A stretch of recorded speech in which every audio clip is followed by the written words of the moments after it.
अस्सलाम वालेकुम नाज़रीन, आज का सच के साथ मैं हूं नदीम हुसैन। पंजाब में 2 दिन की मज़का खेज सूरत हाल के बाद बिलाखिर आज पंजाब का बजट जो है वो पेश हो ही गया। लेकिन ये बजट इस तरीके से पेश हो सका कि एक तरफ पंजाब असम्बली के अंदर स्पीकर चौधरी परवेज़ इलाही ने एक इजलास तलब किया जिसके अंदर अपोजिशन के अरकान जो है वो शरीक हुए। दूसरी तरफ गवर्नर पंजाब ने ईवान इकबाल में इजलास तलब किया जिसमें हुक्मरान अरकान जो हैं वो शरीक हुए और ज़ाहिर है वज़ीर आला पंजाब हमज़ा शहबाज भी वहाँ पर मौजूद थे और अवैस लगारी साहब ने पंजाब का बजट जो है वो पेश किया। लेकिन इससे पहले जो है 3 ऑर्डिनेंस जारी किए गए जिसके तहत पंजाब असम्बली के जो इंतज़ामी अमूर थे वो पंजाब हुकूमत के पास आ गए और सेक्रेटरी असम्बली के इख्तियारात को ख़त्म कर दिया गया और पंजाब असम्बली प्रिविलेजेस एक्ट जो है उसको भी ख़त्म कर दिया गया। अब उसके मुताबिक सेक्रेटरी कानून जो हैं उन्होंने सेक्रेटरी असम्बली की हैसियत से इख्तियारात संभाल लिए और ज़ाहिर है कि अब जब भी गवर्नर इजलास तलब करेंगे तो उसको नोटिफाई वही करेंगे। आइनी तौर पर क्या सूरत हाल बनती है इस सारी मामले की, क्योंकि जो ईवान इकबाल में इजलास हुआ वो डिप्टी स्पीकर ने चेयर किया, उधर असम्बली के अंदर स्पीकर साहब बैठे हैं और जो चीज़ है वो ये है कि अगर स्पीकर मौजूद नहीं है तो फिर डिप्टी स्पीकर जो है वो इजलास की सदारत करेगा। लेकिन यहाँ पे अब ये जो इस नौइयत की सूरत हाल है ये क्या आइनी तकाज़ों के मुताबिक है, और ये बात जो कही जा रही है कि ये मामला आइनी तकाज़ों के मुताबिक नहीं है और जो बजट मंजूर हुआ है वो बुनियादी तौर पर मंजूर नहीं हुआ है, जो बजट पेश किया गया है वो बुनियादी तौर पर पेश नहीं हुआ है, और अगर ये बजट मंजूर भी कर लेते हैं और अगर उस पर से कोई रुपया ख़र्च भी किया जाता है तो वो गैर आइनी इक़दाम होगा। अब इसके साथ साथ आज इमरान खान साहब एक मरतबा फिर जारहाना मूड में नज़र आए हैं। उन्होंने दोबारा जो है वो आज़ादी मार्च की बात की है, उन्होंने दोबारा न्यूट्रल्स को कहा है कि न्यूट्रल्स नहीं रहना चाहिए, ये कहीं नहीं लिखा हुआ, और वो अपने कारकुनों को कह रहे हैं कि आपने जाके सियासत नहीं करनी है, तबलीग करनी है, लोगों को बताना है कि ला इलाहा इल्लल्लाह का मतलब क्या है और जो मैं कह रहा हूँ वो जहाद है और ये हकीकी आज़ादी है।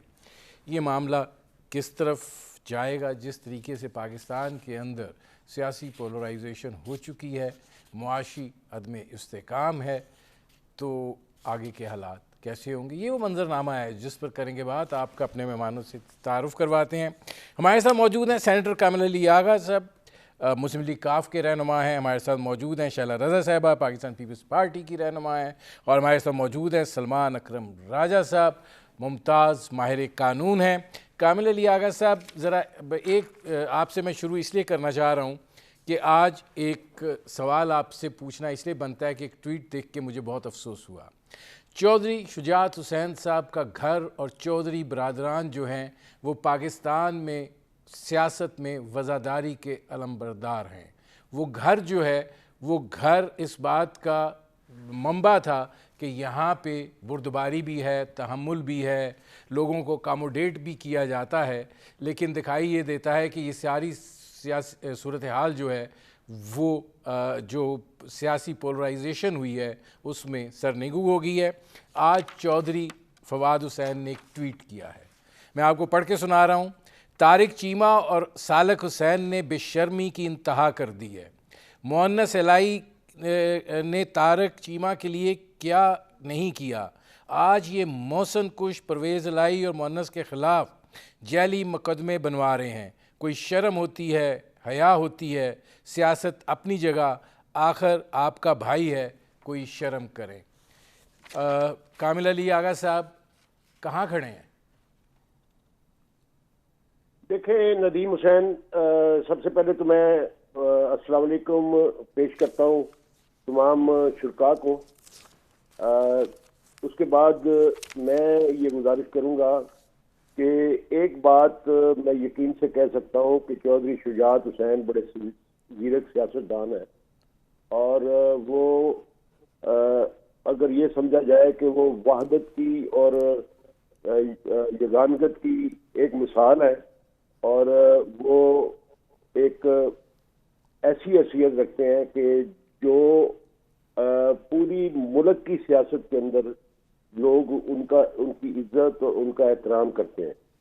और मेरा यकीन है कि अगले चंद दिनों में, क्योंकि मैं खुद भी इस कोशिश में हूँ, और इंशाल्लाह मेरी कोशिशें भी और दीगर जो मोहब्बत करने वाले हैं इस फैमिली से और इस क़यादत से, उनकी ख्वाहिश भी इंशाल्लाह जल्द पूरी होगी और ये मुत्तहिद होंगे। और आपकी ये बातें और जो लोग इस किस्म की बातें कर रहे हैं, जो तनकीद कर रहे हैं, कुछ तो मोहब्बत से करते हैं, कुछ तकलीफ में करते हैं, कुछ दुख के साथ करते हैं, तो उनकी सारी तनकीद जायज़ जरूर है, जाहिर है जिसको कोई तकलीफ होती है वो इसमें कामिल अली आगा साहब ठीक है, आप कह रहे हैं, आप कोशिश कर रहे हैं, लेकिन इस वक्त तक तो तकसीम है और बड़ी वाज़िया तकसीम है। मोहन्नस इलाही का भी मामला जो है वो वजह बना है और चौधरी परवेज़ इलाही साहब खुद ये बात कह चुके हैं कि मैंने सालिक हुसैन को सीट निकलवा के दी थी और आज हल्के के लोग तलाश कर रहे हैं, तो ये लगता है ज़ख़म गहरे हैं। तो ऐसी सूरत हाल में मतलब आपको लगता है कि कोई इसमें बेहतरी होगी? नदीम हुसैन, मैंने जो बात की है ज़रा उसको समझने की कोशिश करें। जहाँ पर ठीक है, कुछ शिकायतें भी होती हैं फैमिली के अंदर। कौन सी फैमिली ऐसी है जिसके अंदर जो है वो ऐसा इत्तेहाद हो जो बेमिसाल हो? कुछ ना कुछ गिले शिकवे और फिर कुछ लोग भी उस मौके से फ़ायदा उठा लेते हैं। तो मैं समझता हूँ कि इस पे मेरी तरफ से ये आखिरी फिक्र है कि ये इंशाअल्लाह मुत्तहिद होंगे और इनकी आपस में मोहब्बत है। मैं आपको यकीन से कहता हूँ, मैं चूँकि दोनों मेरे लिए काबिल इज्जत, वो तो जाहिर है मोहब्बत तो होगी, लेकिन सर सियासी तकसीम तो हो गई है, सियासी तकसीम तो बड़ी वाज़ेह हो गई है। वो एक तरफ खड़े हैं, वो दूसरी तरफ खड़े हैं, और लोग बड़ी डटाई और बेशर्मी के साथ जो है वो 3 पार्टियों में रहते हैं। ये सलीम सैफुल्लाह फैमिली जो है वो 3 पार्टियों के अंदर थी, और भी कई मिसालें हैं, ये देख लें आप। असद उमर साहब जो है, उनके भाई जुबैर साहब जो है वो दूसरी तरफ नून लीग में खड़े हैं। ये पाकिस्तान में कोई ऐसी वो शर्मसारी वाली बात नहीं समझी जाती। लेकिन मैं ये समझता हूं कि इस फैमिली के अंदर चूंकि एक अपना बड़ी कदरें थी और बड़ी एक इज्जत और एहतराम वाला रिश्ता था आपस में, इसलिए आपको भी ज्यादा महसूस होता है, मुझे भी और दीगर लोगों को भी बहुत महसूस होता है, और सारे मोहब्बत करने वाले हैं। मैं आता हूं कामिल अली आगा साहब। अच्छा, सलमान अकरम राजा साहब, ये फरमाइएगा कि आज जो ये सूरत हाल पंजाब में दरपेश रही है, आप क्या समझते हैं कि इस तरह के 2 इजलास जो हैं उनका इनेकाद होना आइनी तौर के ऊपर कौन सा इजलास सही है, कौन सा गलत है, कि दोनों ही सही हैं? ये क्या सूरत हाल है? ये देखिए, सूरत हाल अफसोसनाक भी है और थोड़ी पेचीदा भी है। आइन ये तसव्वुर तो नहीं करता कि असेंबली के 2 इजलास हों।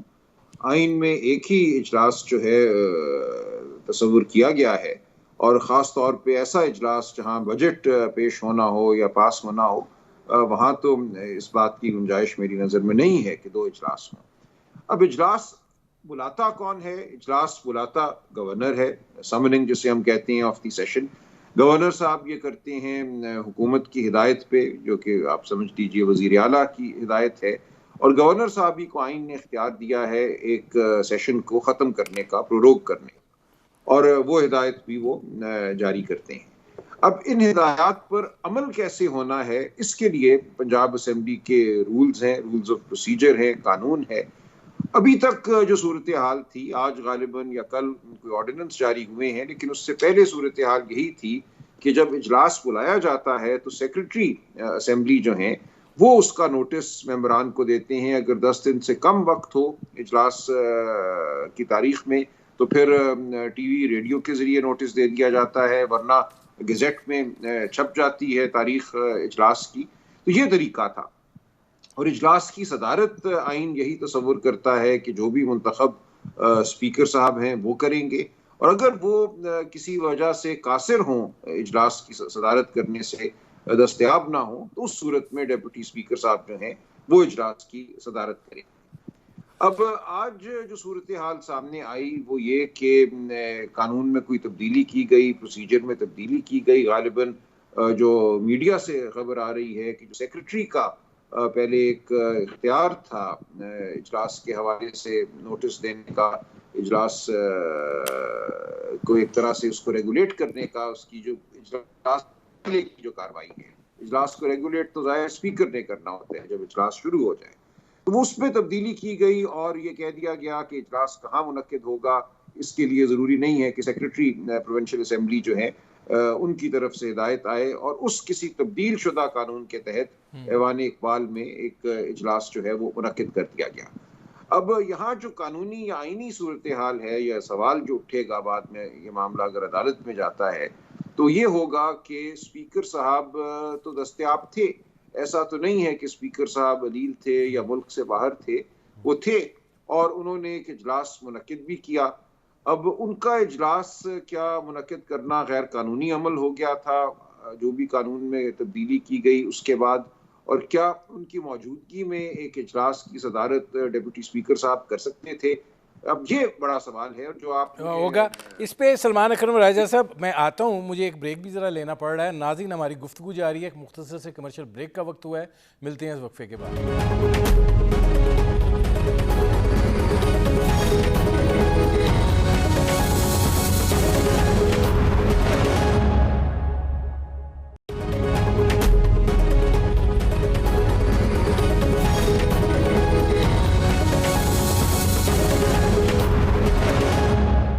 Welcome back. अच्छा शैला रज़ा साहबा, ये फरमाइएगा, आप चूँकि डिप्टी स्पीकर भी रही हैं और आप असेंबली के अंदर बहुत इस तरह की सूरत हाल का आपको सामना भी रहा है, वहाँ पे अपोजिशन की जानिब से बहुत कुछ होता भी रहा है, लेकिन आप ये फरमाइए कि क्या ऑर्डिनेंस के ज़रिए स्पीकर के इख्तियारात को महदूद किया जा सकता है और इस तरह असेंबली की इंतज़ामिया जो है उसको वजारत कानून के ज़ेरे असर लाया जा सकता है? देखिए, मैं सलमान अकरम राजा साहब की मौजूदगी में इस तरह की जो सूरत हाल है वो कभी सिंध में नहीं हुई। मैं क्या कह सकती हूँ, लेकिन मैं ये समझती हूँ कि स्पीकर को भी रूल्स ऑफ प्रोसीजर के तहत ही काम करना है कि अगर एक बजट इजलास बुलाया गया है या कोई इजलास बुलाया गया है तो उसका एजेंडा तो डिसाइड करना होता है ना पहले, कि आपने क्या एजेंडा है जो रात में पहुंच जाना चाहिए। और मुझे नहीं मालूम कि स्पीकर साहब ने जो इजलास बुलाया था उसमें क्या एजेंडा था, और अगर वो अपनी हद से तजावुज़ कर रहे हैं, क्योंकि उनकी भी हदूद दी हुई है, ड्यूरिंग सेशन उनके बहुत सारे इख्तियारात हैं कि वो इजलास चलाते वक्त डेकोरम मेंटेन करने के लिए जो बुक में भी नहीं लिखा हुआ वो बनाएं, वो करें। लेकिन अगर वो एक इंसाफ नहीं कर रहे हैं तो ये रूल्स ऑफ प्रोसीजर भी मेंबर्स ने मिल के बनाएं। इसमें कुछ तब्दीली की गई है तो मुझे अब उसकी आईनी को मैं नहीं कह शैला साहब, ये तो बुनियादी तौर पर ऑर्डिनेंस जारी हुए और ऑर्डिनेंस ज़ाहिर है गवर्नर ने जारी किए। अब उन ऑर्डिनेंस के तहत जो है ये सारे इख्तियारात महदूद भी किए गए, ईवान इकबाल का इंतखाब भी हुआ, डिप्टी स्पीकर ने स्पीकर की मौजूदगी में इजलास भी किया। तो ये तो एक बड़ी अजीब सी सूरत हाल दिखाई देती है। वफाक के अंदर भी आप देखें, पंजाब के अंदर भी आप देखें, हुकूमत जो है वो बड़ी बेबस सी, बड़ी बेकस सी दिखाई देती है। पंजाब के अंदर भी 2 दिन तक वो मिन्नत तरला करते रहे हैं, स्पीकर साहब ने उनको बांध के रखा है। मैं ये कहना चाहती हूँ कि ये इतराफ़ तो अब होने लगा है कि हम माशी सूरत हाल के ऊपर बारूदी सुरंगें बिछा के गए हैं और 80 नहीं 76 अरब के मामलात हैं। अब ये साफ नज़र आ रहा है कि जो डेमोक्रेसी है उस पर भी आप भारी बारूदी सुरंगें बिछा रहे हैं, और ये जो मुल्क की सियासत की अनसर्टेनिटी है ये भी आपकी बारूदी सुरंगों को और मजबूत कर रहे हैं जो आप मईशत पे बिछा के गए हैं।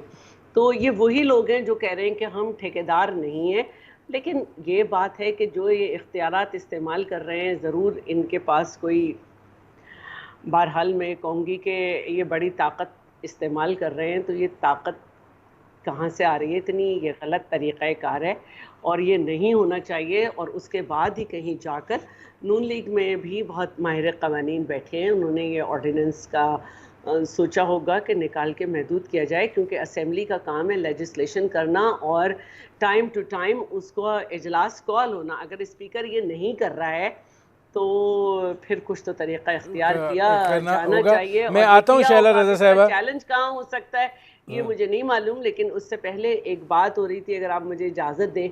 देखिए, मुख्तलिफ भाई जो मुख्तलिफ पार्टीज़ में थे, तो वो ऐसा नहीं था कि वो पहले एक घर में पार्टी थी, उसमें 2-4 लोग और जमा करके एक पार्टी बना दी गई थी, वो अलग ही काम कर रहे थे।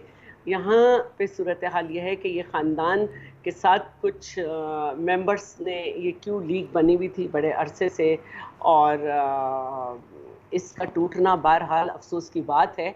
और मुझे खुशी है कि फिर भी चौधरी शुजात जो हैं वो एक रवादारी को कायम रखना चाह रहे हैं। लेकिन मैं आता हूँ शैला रज़ा साहिबा, जब से परवेज़ इलाही साहब अलग हुए हैं तो वो तो किसी भी चीज़ की पासदारी नहीं कर रहे। ख़ानदानी रिवायात तो छोड़े, उन्होंने एज स्पीकर अपने स्पीकर का तक़द्दुस भी पामाल किया।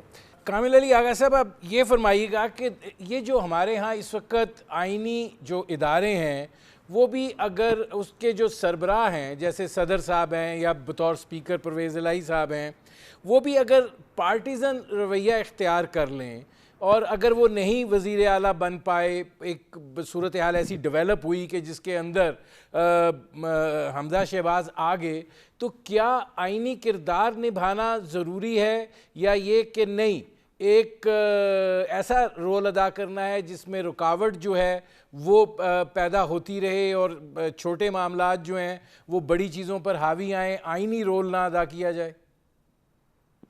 नदीम हुसैन, पहले तो मैं तबसरा करूंगा थोड़ा सा अपने जो इस प्रोग्राम में शरीक हजरात हैं, आप मजबूर लोगों से आइनी और कानूनी राय ना लिया करें। ये मैं वेरी सिंपल, मैं मुख्तसर बात, इससे ज्यादा मैं तबसरा नहीं करूंगा, क्योंकि जाहिर है जो मजबूर लोग हैं उनको आइन और कानून की पासदारी, उनको आइन और कानून की समझ नहीं होती, वो मजबूर होते हैं, वो अपने जाविये से बात करते हैं और आइन और कानून जो है उसको पढ़ के समझ के और तजर्बा रख के भी वो आपको इंडिपेंडेंट राय नहीं दे सकते। आपकी मेहरबानी है, आइंदा अपने प्रोग्राम में मजबूर लोगों से आइन और कानून, आप किसको मजबूर कह रहे हैं? बस मैं जिसको भी कह रहा हूँ, आप लड़ाई ना कराएं, मैं अपनी राय पेश कर रहा हूँ। अगर आप ये तो नहीं कर सकते ना, अगर एक आदमी की राय है उस राय पर तो पाबंदी नहीं लग सकती। और राय नहीं है ना, राय वो होती है जो इंडिपेंडेंट हो, जो आइन और कानून पढ़ा हुआ है उसके मुताबिक। आगा साहब, आप राय देंगे, आप अपनी पार्टी के हिसाब से राय देंगे ना? नहीं, मैं अपनी पार्टी से कभी, मैं आइन को पढ़ा हुआ हूँ, कानून का तालिब इल्म हूँ, मैं आइन को पढ़ के उसकी रूह के मुताबिक बात करूंगा हमेशा। कभी आपके साथ मेरा पहला प्रोग्राम नहीं है, मेरे ख्याल में साल गुजर गए हैं, मैंने कभी एक लफ्ज आइन और कानून की मुताबिकत के खिलाफ नहीं किया कहा। बात यह है कि असेंबली एक इंडिपेंडेंट अदारा है, उसके रूल्स को, उसके प्रोसीजर को, उसके सिस्टम को किसी ऑर्डिनेंस के तहत तब्दील नहीं किया जा सकता। ये एक इंडिपेंडेंट अदारा होता है, उसका स्टाफ इंडिपेंडेंट होता है, उसकी जो हदूद है वो इंडिपेंडेंट होती हैं, उसकी हदूद के अंदर भी चार दीवारी के अंदर भी कोई स्पीकर की मर्जी के बगैर एंटर नहीं हो सकता। तो ये क्या बात है, ये सारा इतना आइन और कानून के खिलाफ सारी बातें करके और उसके बाद क्या नाम है तूफान उठा के और पूरी जमहूरी, ये वो लोग हैं जो बात करते हैं जमहूरियत की, और जमहूरियत नहीं, की कामिल अली पासदारी आगा करने के साहब, बजाय तो आइन के कामिल अंदर अली जो आगा निजाम साहब किया हुआ 3 है, दिन वो उसकी रुलते खिलाफवर्जी रहे करें। लाहौर हाई कोर्ट में, 3 आप अपीलें ना करते करें रहे यार, नदीम वो हुसैन, करवा दो आप इजलास। ये बात ना करें। हाँ। आप सहाफी हैं, मैं आपको एक 3 दहाइयों से जानता हूँ। है। आप ना करें अपने प्रोग्राम को, अपने मेहमानों को खुश करने के नहीं, लिए। मैं तो आपसे आप सवाल आइन की कर रहा बात हूँ ना करें, आगा साहब, मुझे आप सवाल तो कानून की करने बात दे। करें, आप इंसानी हकूक की बात करें। हाँ। ये वाहद असेंबली होती है जिसके अंदर ये वाहद हथियार है जिसके जरिए बुनियादी इंसानी हकूक का तहफ़्फ़ुज़ होना है।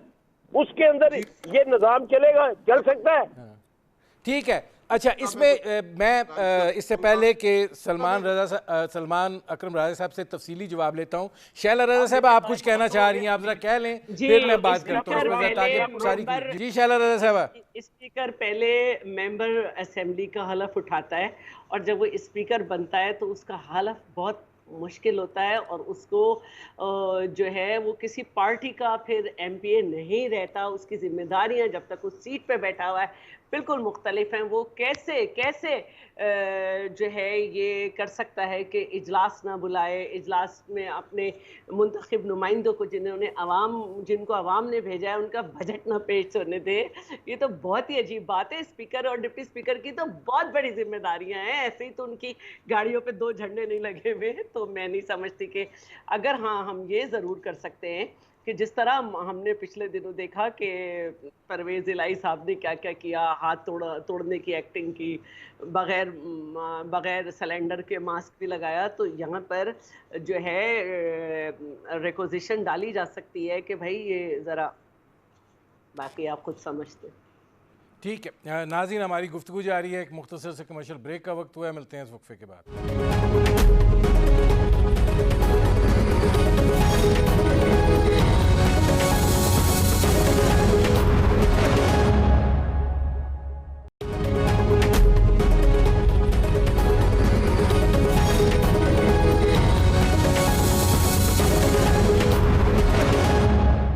Welcome back. सलमान अकरम राजा साहब, ये फरमाइएगा कि क्या ये सूरत हाल जो है ये अदालत में चैलेंज हो सकती है, और अगर हो सकती है तो किन ग्राउंड्स के ऊपर ये चैलेंज हो सकती है? जी नदीम साहब, पहले मुझे ज़रा जवाब देने दीजिए। जो आपके कोई मेहमान थे, क्या नाम था इनका, जो भी, देखिए ये कानून और आइन बच्चों का खेल नहीं है कि हर सियासतदान आके समझे कि वो आइन और कानून को समझता है, ऐसे नहीं होता। मैंने गुजारिश ये की थी कि स्पीकर के होते हुए डिप्टी स्पीकर जो है इजलास मुनक्किद नहीं कर सकता। मेरी ये बात शायद उन मौसूफ को समझ नहीं आई, और मेरी नज़र में ये एक बहुत बड़ा आइनी मामला है। अब सूरत हाल ये है कि एक स्पीकर जो है वो बिल्कुल अपने जो मनसब है उसके खिलाफ काम कर रहा है। वो असेंबली को चलाने में माविन साबित होने की बजाय एक रखना डाल रहा है। ऐसी सूरत में मेरी नज़र में ये मामला अदालत में जाना चाहिए था, अदालत से एक डायरेक्शन लेनी चाहिए थी, खा वो स्पीकर को अपने डायरेक्शन होती या स्पीकर की गैर मौजूदगी में डिप्टी स्पीकर को होती। उस अदालत के हुक्म के तहत इजलास होना चाहिए था। जो इजलास मुनक्किद किया गया है स्पीकर के होते हुए, मैंने बड़ी तफसील से कहा ये वो सूरत हाल नहीं है कि जहाँ स्पीकर बीमार हो या मुल्क से बाहर हो। स्पीकर मौजूद है और उसने एक इजलास मुनक्किद कर लिया है। उसकी मौजूदगी में डिप्टी स्पीकर का एक मुतवाज़ी इजलास जो है उसकी सरबराही करना एक आईनी तौर पे मैं समझता हूँ मुश्किल मामला है। इसलिए बिल्कुल मेरी बात को जो भी साहब थे समझे बगैर इन्होंने एक तकरीर झाड़ दी, जो अब मैं उसके बारे में तो मजीद कुछ नहीं कहना चाहता। लेकिन मेरा मौक़िफ़ ये है कि ये मामला बिलाखिर अदालत में जाएगा और शायद एक इजलास जो है अदालत के हुक्म के तहत करना पड़े। जहाँ तक मामला है रूल्स ऑफ प्रोसीजर का जो प्रोविंशियल असेंबली के हैं, वो मामला कानून के जरिए तय किया जा सकता है। एक ऑर्डिनेंस का वही असर होता है जो असेंबली में पास कानून का होता है। लिहाजा अगर सेक्रेटरी से कोई इख्तियार लेके किसी और को दे दिया गया तो ये कानूनी तौर पे मुमकिन है, ये जायज़ है, असेंबली का इख्तियार है ये करना। और असेंबली की गैर मौजूदगी में ये ऑर्डिनेंस के जरिए भी ये सब कुछ किया जा सकता है। लिहाजा ये दो मुख्तलिफ मामलात हैं। एक मामला है सेक्रेटरी पंजाब असेंबली के इख्तियारात का, उसके हवाले से कानून साजी हो सकती है, ऑर्डिनेंस आ सकता है। दूसरा मामला है आईनी कि स्पीकर की मौजूदगी में क्या डिप्टी स्पीकर एक मुतवाज़ी इजलास की सदारत कर सकता है। वहाँ मैंने गुजारिश की ये मुश्किल मामला है और ये मामला बिलाखिर अदालत में जाएगा। ठीक है, हमें ज्वाइन किया है अहमद अवैस साहब ने, वो एडवोकेट जनरल पंजाब रहे। उनसे ज़रा ये पूछते हैं कि अहमद अवैस साहब, आप चैलेंज करने जा रहे हैं इन ऑर्डिनेंसेस को और जो ये सूरत हाल दरपेश हुई है? हाँ, यकीनन इसको चैलेंज किया जाएगा जी। देखिए, बात यह है कि जब असेंबली सेशन हो तो उस वक्त ऑर्डिनेंस जो है वो नहीं निकाले जाते, वो फिर एक्ट पास किया जाता है। वहां पर बाकायदा असेंबली के अंदर डिबेट होता है, वो पेश होता है और मेजोरिटी से उसको पास किया जाता है। ये असेंबली सेशन है और ऑर्डिनेंस जो है उसको निकाल लिया गया। तो ये और एक जो है वो एक सिर्फ एक आदमी को, जो सेक्रेटरी को बदलने के लिए दूसरे को वो जो है दे दिया, लॉ सेक्रेटरी को उसका। ये तो असेंबली जो है ये गवर्नमेंट से एक अलग इटसेल्फ जो लेजिस्लेटर्स का एक अदारा है, अलग से है। इसमें आपने इसको अमलगमेट करने की कोशिश की है और वो भी एक बदनीयती की बुनियाद के ऊपर जिस तरीके से ये हुआ है।